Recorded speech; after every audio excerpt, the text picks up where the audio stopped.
guud ahaan bismillaah waxaan u imaaday horta inaan dawladda cusub aan kala hadlo waxyaalaha annaga aan qabanaynay xafiiska Puntland uu hore u magacaabay Cabdiwali Cali Gaas oo markii ugu horeysay special envoy uu tilmaamay maaragtay in uu u doorto qof jooga halkaas ariga Mareykanka dawladdii hadday tagtay waxay noqotay dawladda inaan kala hadalno sida aan u soo bandhigo waxyaalihii qabsoomay iyo waxyaalaha loo baahan yahay inay qabsoomaan iyo yani dawladdan sida iyada laftigeeda ay u aragto xafiis halkaas ka furan iyo sida uga faa'iideysan karto ummadda iyo annagana inaan maaragtay u soo bandhigno siduu muhiim ugu yahay in bulshada Puntland ay haysato meel codkeedu looga hadlo bulshada halka looga joogtana maaragtay laga shaqeeyo in ay isku imaadaan danaha Puntland iyo loogana waramo iyaguna ay u istaagaan dalkooda dadkooda si uu qaban lahaayeen madaxda ugu sareysa ma sha Allah wala kulmay madaxweyne ku-xigeenka baarlamaanka ku-xigeen gudoomiye ku-xigeenka baarlamaanka dhamaan maaragtay xildhibaanada waxaan ma sha Allah si fiican la igu soo dhaweeyay si fiican aan aniguna ugu waramay arinta macnaha arrimaha ka taagan bulshada Puntland hadayna joogno qurbaha iyaguna waxaan kala hadlay wixii ay sida u garab istaagi lahaayeen ama nolol shaqeyn lahaayeen xafiiskan si loo helo ummad maaragtay dadkooda iyo dalkooda dibna ugu soo noqoto una maalgashato dadkooda dawladoodan u garab istaagto wallaahi waxaan oran karaa waxaan dhihi lahaa dadku way wanaagsan tahay inay horta wadanka yimaadaan maanta waxaan haysanaa waliba fursad dahabiya waxaan ka qayb galay maaragtay furitaankii diyaaradda noo sahlaysa imaanshaha wadanka Ethiopia Airlines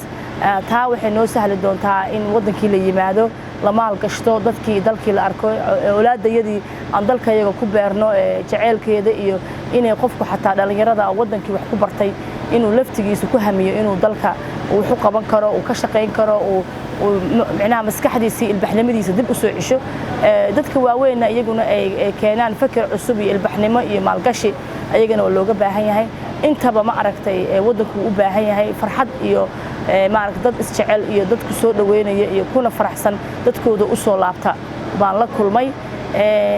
taasna waxay ka turjumaysaa baahida loo qabo qurbo jooga in ay maaragtay dib ugu soo laabtaan wadanka ayna soo celiyaan ilbaxnimadooda iyo waxbarashadooda iyo waliba maalgashigooda meelaha kala duwan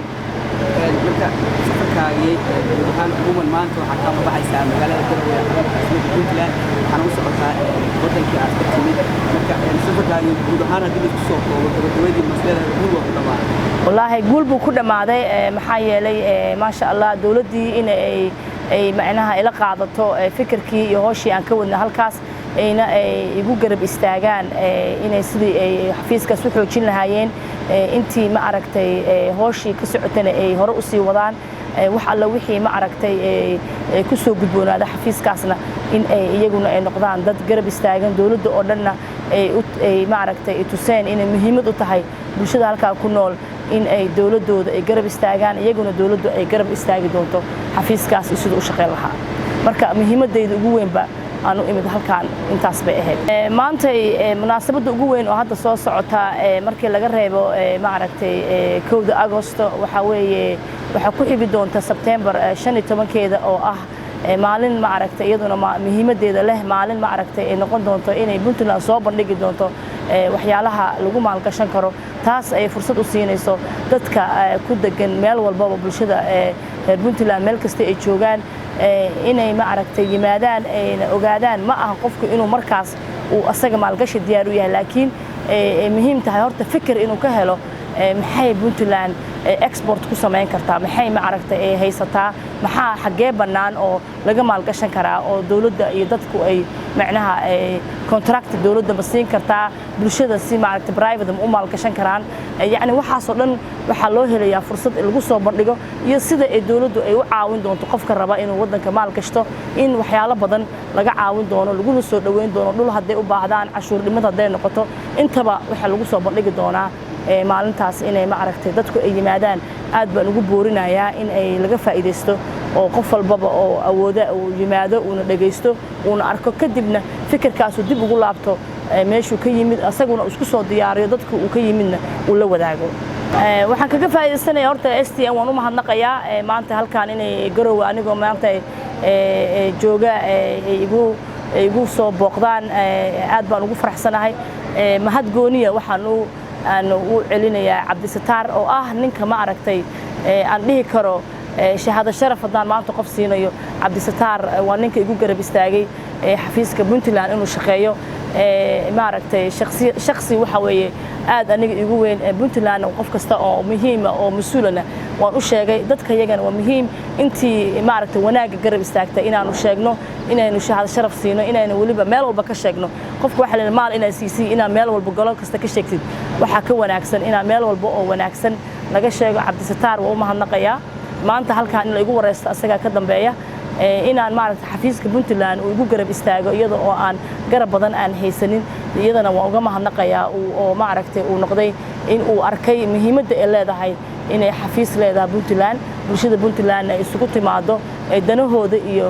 aayahooda ay kaga tashadaan marka taasna waan uga mahadnaqayaa waxaan kaloo ugu darayaa bulshadeena meel kasta ay joogaan guud ahaan reer Puntland in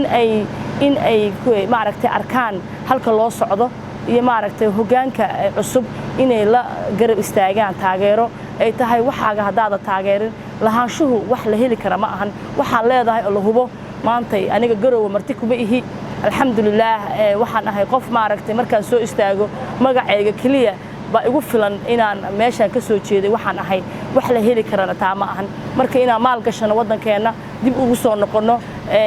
micnaha maanta qofka wax leh waa qof guri iyo maaragtay hanti ku leh Puntland taasa maaragtay qofkaasa maanta guuleystay dib aan ugu soo laabana caruurteena aan keeno meel walba dhaqankii maaragtay diintii maaragtay labadaba daciif baan ku noqonay siba waxa waaye qofka dhaqankiisa wuxuu ka turjumaa qof ahaantiisa shakhsiyaadkiisa wuxuu yahay meeshu ka soo jeedo taariikh baanu leenahay isinkayaga ugu weyn oo boqorka ismadeena kale oo maaragtay isinkeena Bashiir kulli fiqiga amiirka waxnaha nabadoonada dad waxaanu nahay qani ka ah taariikh iyo maaragtay dad soo jiritaan ah waxaan ku faanay sharaf iyo karaamo ba Ilaahay wuuna siiyay marka waxaan rabi lahaa inaan oolaadeena aan barno annaguna aan ku farxno ku faanno dalkayagana dib ugu soo noqono insha Allah